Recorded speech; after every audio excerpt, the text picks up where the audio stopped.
Hey there lovelies, it's Sarah Leonard here from auraangelart.etsy.com, and this is my latest journal spread. I had to do a little bit of thinking with this one on account of the little rose angels that I made on the previous page. Obviously those little roses, I didn't want to squash them too much and I didn't want them to kind of get in the way of the next page, so I've tried to position it so that there is nothing that would interfere, if that makes sense.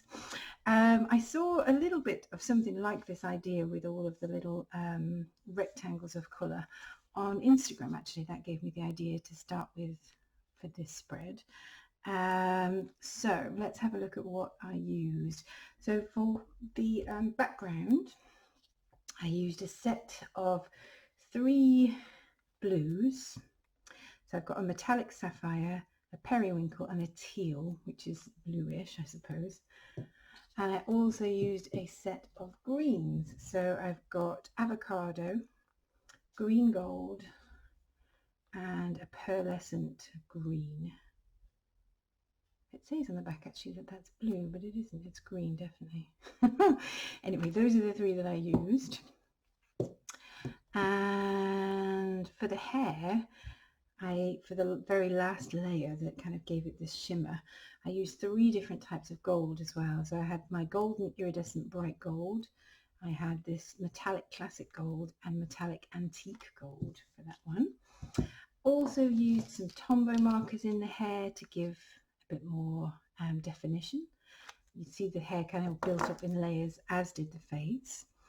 I also used my Neocolor 2 pencils, crayons, sorry, for the hair, and a little bit underneath the collage on the dress, just to help me kind of map out the page. Shading for the face, I used a layer of these Neo art bars, also by Caran d'Ache, very similar to the Neocolor 2s.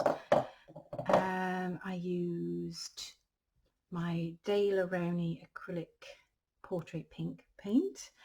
I used my Pitt pens, Faber-Castell Pitt pens, and I used my Prismacolor pencils, range of those. I used, for the fine details on the face, I used my Graph Gear pencil to initially sketch her facial features. I used my Uniball Eye fine liner for some shading as well as the details on her face. My Jane Davenport paint over pen in Unicorn, which is white, for the highlights, and then a little bit of this Stabilo All pencil just to give definition after I'd used the gelato to make her energy, her aura around her. You might have noticed in the video I also used a Stabilo All pencil, but in white, which wasn't entirely successful in the way that I used it, because it kind of was scraping off the gelato, but I think I might use that in future for different things like highlights in the hair and things. That was a new thing that I didn't know existed until I saw it when I was looking for ordinary Stabilo All pencils. I used some of these Jane Davenport metallic markers. I'm sorry, I don't know what these are called. It literally doesn't say on the pen itself, but they are by Jane Davenport and they're very sparkly, so I would hope that you'd be able to find those if you wanted them. And what else? Did I use anything else? Oh, I used some nice collage paper. I think it's origami paper that I bought. I had 3 different patterns, that kind of paper, to make her dress. And I had a pre-cut butterfly to use for her wings, and the words that I chose for this particular piece came from those words that I've shown before that I downloaded from Etsy, from Pink Monarch Prints.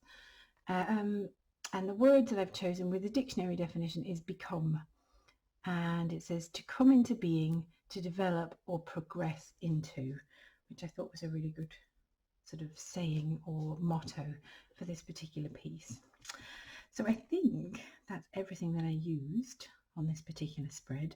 I hope you enjoy watching her come to life. If you do, then please feel free to leave me a comment. I'd love to read those. And I'll put in the description box a little link to my Etsy shop, just in case you like my art and you'd like to go and maybe purchase some. So thanks ever so much for watching. Thanks for your support, and I hope you enjoy this little tutorial. Bye bye.